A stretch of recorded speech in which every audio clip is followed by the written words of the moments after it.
ایک شخص نے امام جعفر صادق علیہ السلام سے اپنے وسوسوں اور بکثرت تمناؤں کے بارے میں شکایت کی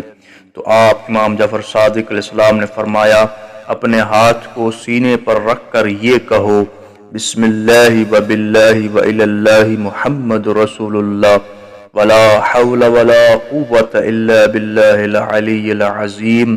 اللہم امسح عنی ما احذر۔ پھر اپنا ہاتھ پیٹ پر لے جاؤ اور 3 بار یہی پڑھو، بسم اللہ و باللہ و الی اللہ محمد رسول اللہ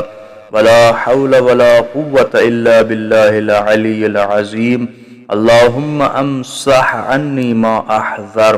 تو اللہ تعالیٰ ان وسوسوں کو تم سے دور کر دے گا۔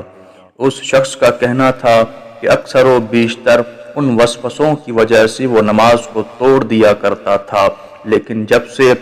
امام جعفر صادق علیہ السلام کا بتایا وہ عمل وہ کرتا رہا، میری یہ شکایت جاتی رہی۔